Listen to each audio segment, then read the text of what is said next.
Assalamualaikum warahmatullahi wabarakatuh.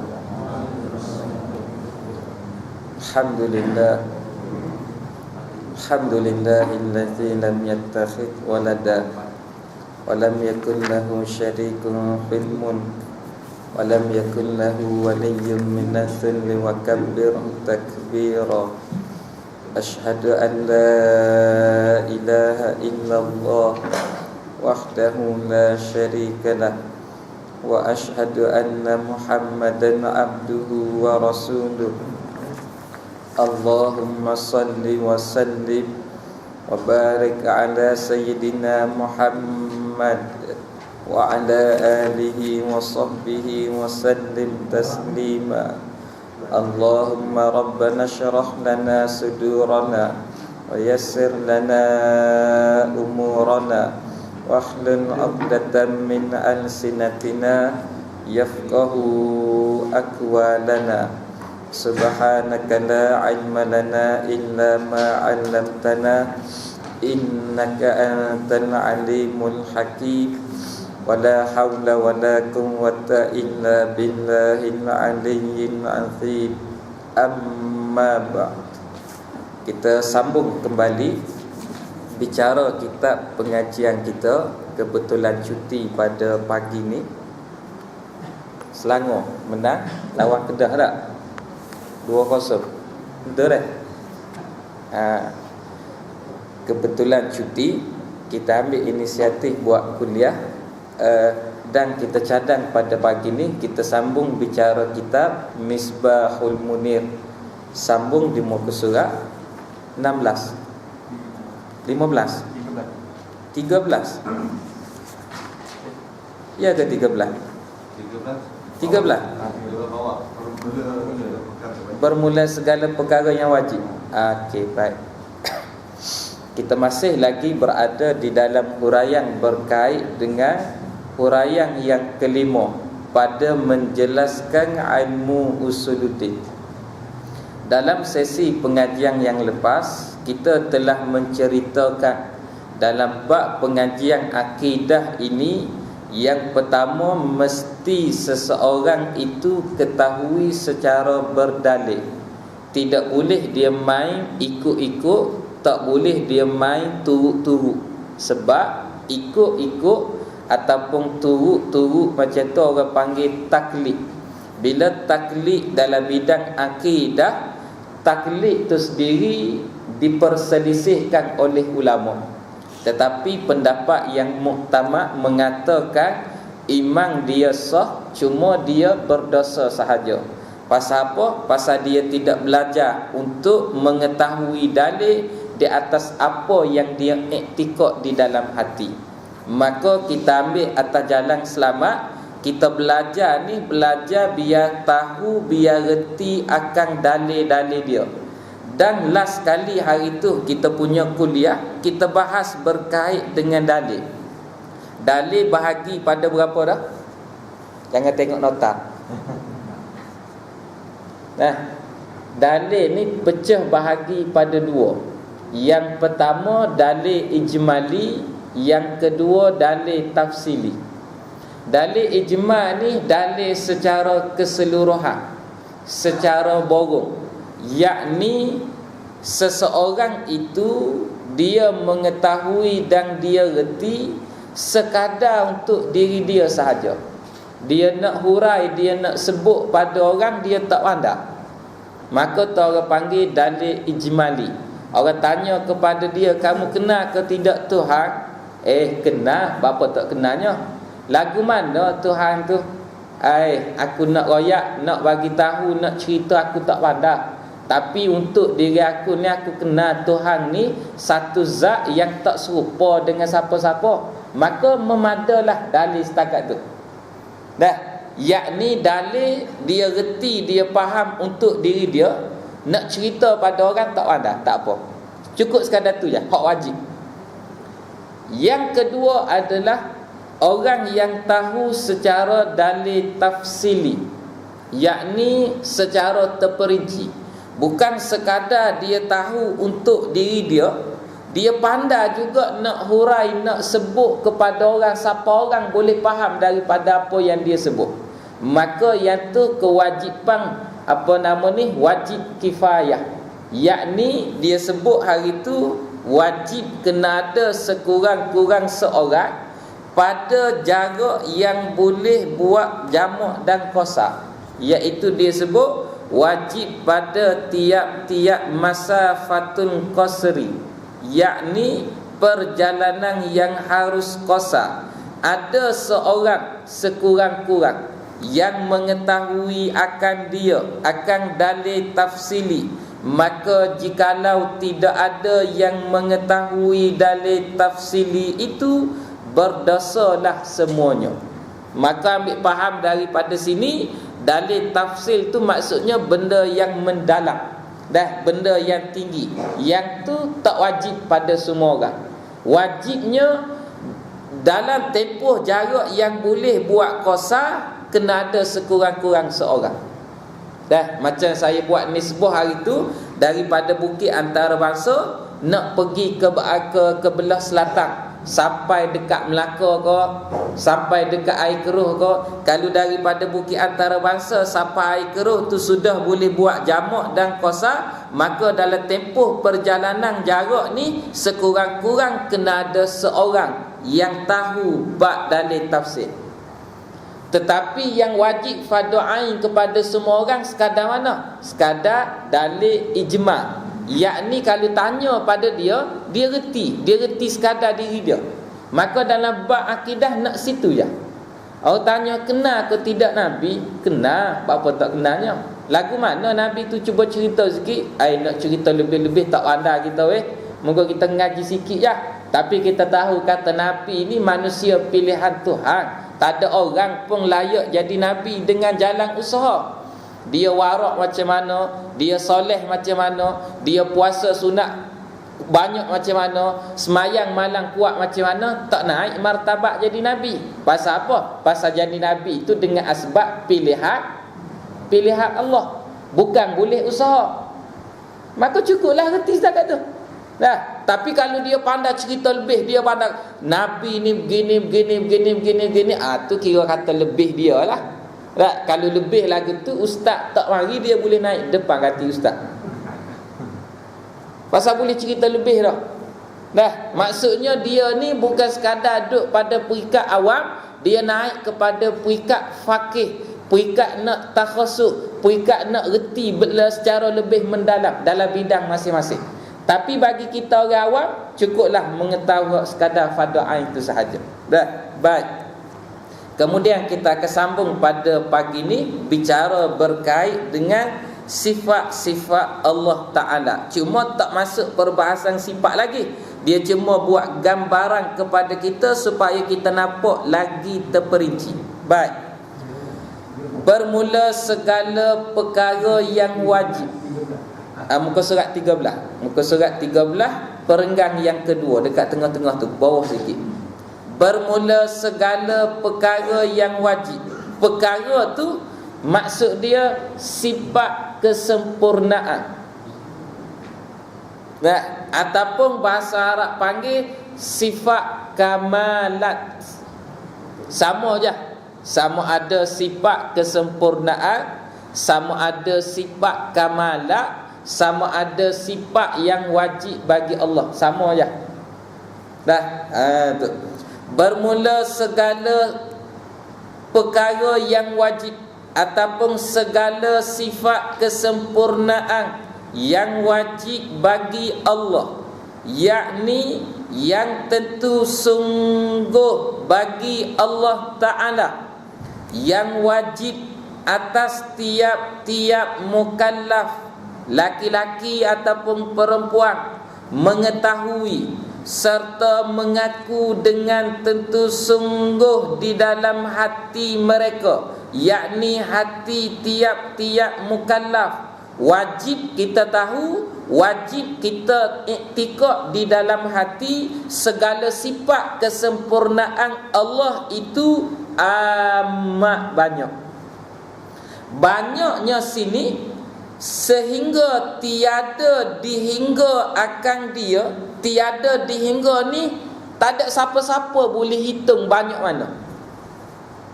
Kalau istilah matematik orang panggil istilah infinity. Dah tak habis.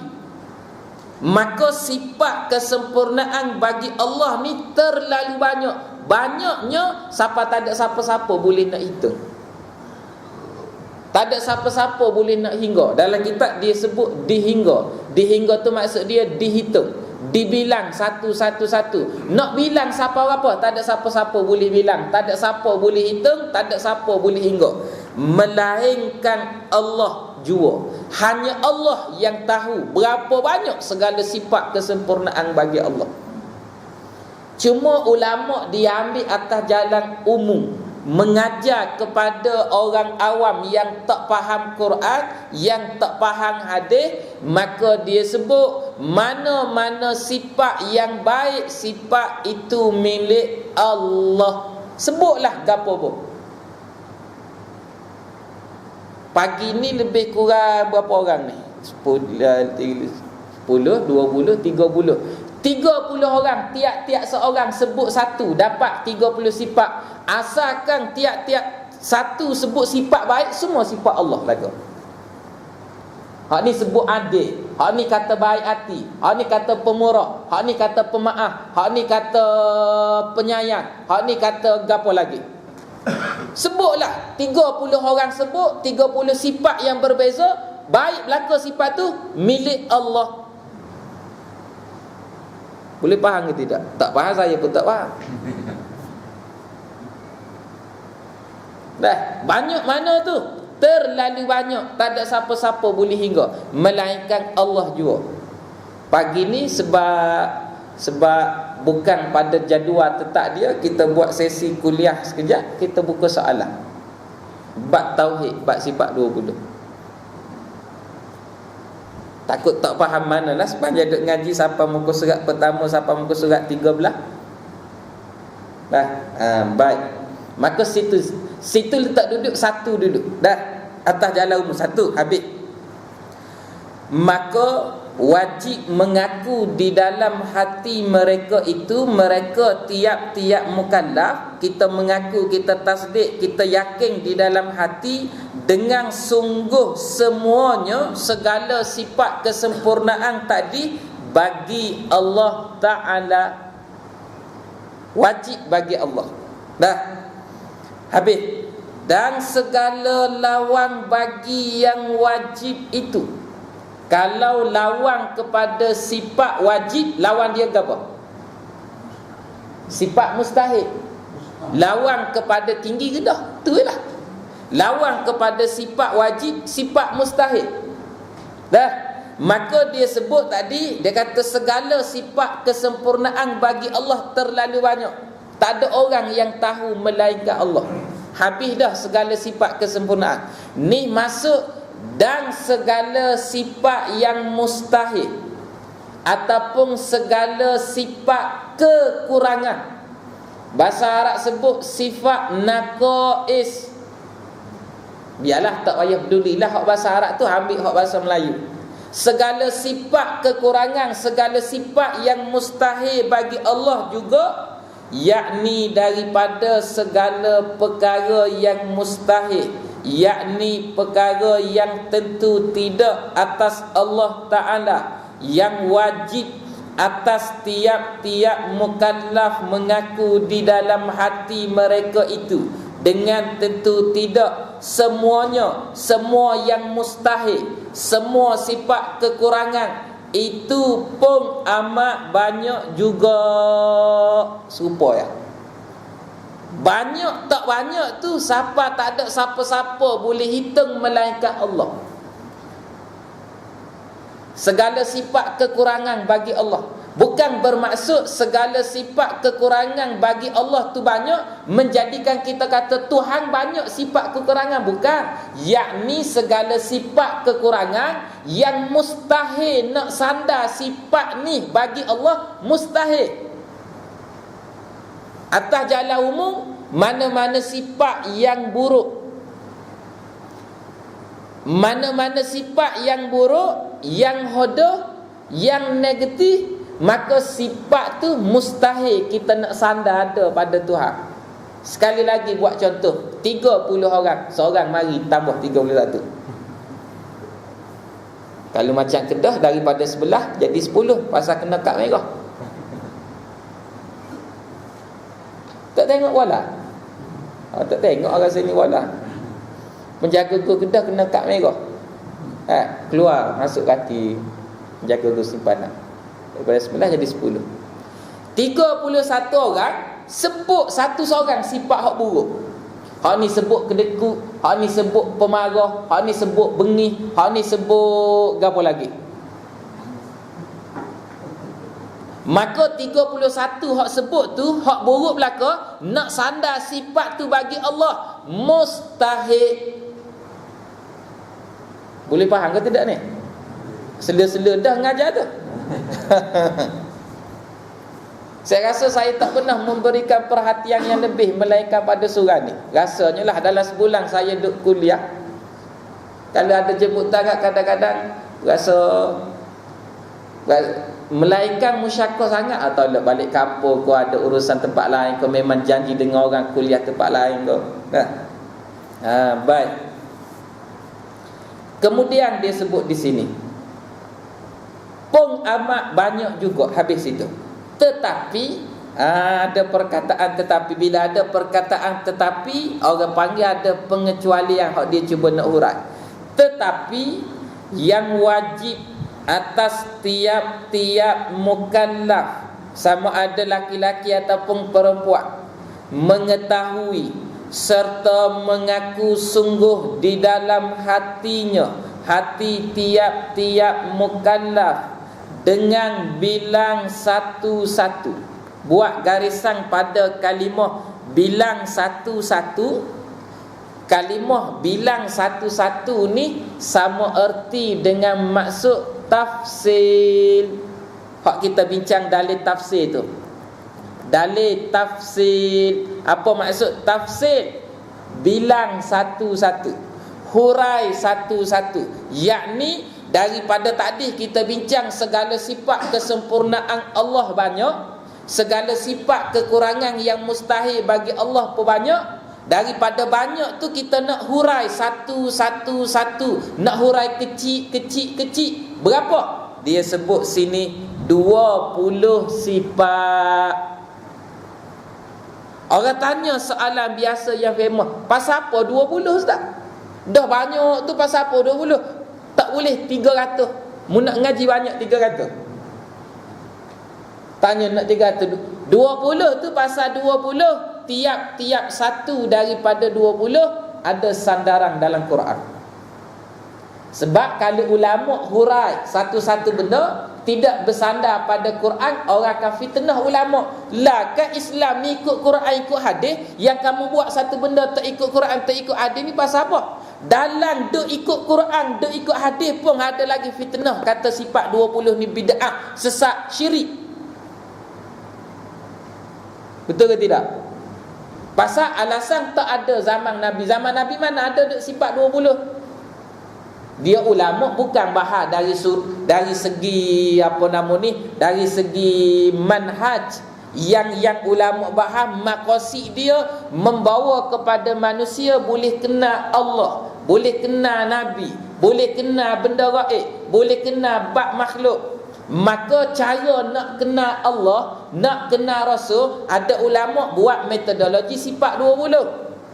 Ada ulama mari melalui perbahasan tauhid 3 serakat, tauhid uluhiyah, tauhid rububiyah, asma wa sifat. Yang kata jalan salah tu, ada mari pula jalan khalah. Maka salah ataupun khalah ni metodologi, maqasid dia kenal Tuhan. Ambillah mana-mana pun, yang penting kamu hidup kenal Tuhan. Tu je lah. Ni orang tanya Tuhan ke apa nama, Tuhan tak tahu. Kalau tanya benda lain, tahu kan dah. Siapa juara Gegar Waganza semalam? Baik. Kemudian dia kata, tetapi yang wajib atas mukallaf dengan bilang satu-satu ataupun dengan tafsir, kita hurai satu-satu tu 20 sifat, 20 yang wajib. Dan segala lawang pula, lawang segala sifat wajib, yakni sifat yang mustahil 20. Dah, jadi 20 wajib, 20 mustahil, 40 dah situ. Serta dalil-dalil bagi tiap-tiap satu tu. Maka pada 20 sifat tu ada dalil berlaku. Bermaksud kalau 20 sifat yang wajib ada berapa dalil? 20 dalil. Tu. Dia bawa datang dalil Quran, dia bawa datang juga dalil akal. Nanti hurai satu-satu, nanti kita akan bincang benda tu. Dan 20 sifat yang wajib atas mukallaf itu, mengetahui itu, setengah daripada perkara yang diijma' ulama atasnya, atas 20 sifat tu. Ijma' ni maksud dia sepakat. Dah, ulama sepakat. Maka barang siapa, yang saya baca ni bukan saya baca pandai-pandai sendiri, tapi saya baca apa yang disebut dalam kitab ni. Dia bawa datang penggulungan berkait dengan ada orang timbulkan yang menjadi perbahasan berkait dengan sifat 20. Maka pengarang kitab ni sebut apa? Maka barang siapa mengingkar ni dengan maksud tak percaya ataupun dia tolak. Dah, dia tolak, dia tak percaya, dengan mengatakan, tak kira barang siapa tu, tak kira siapa, lelaki ke dia, perempuan ke dia, orang jahil ke dia, orang alim ke dia, kalau dia ingkar dengan mengatakan, tidak wajib diketahui akan dia, akan belajar sifat 20. Dia kata tak wajib belajar sifat 20.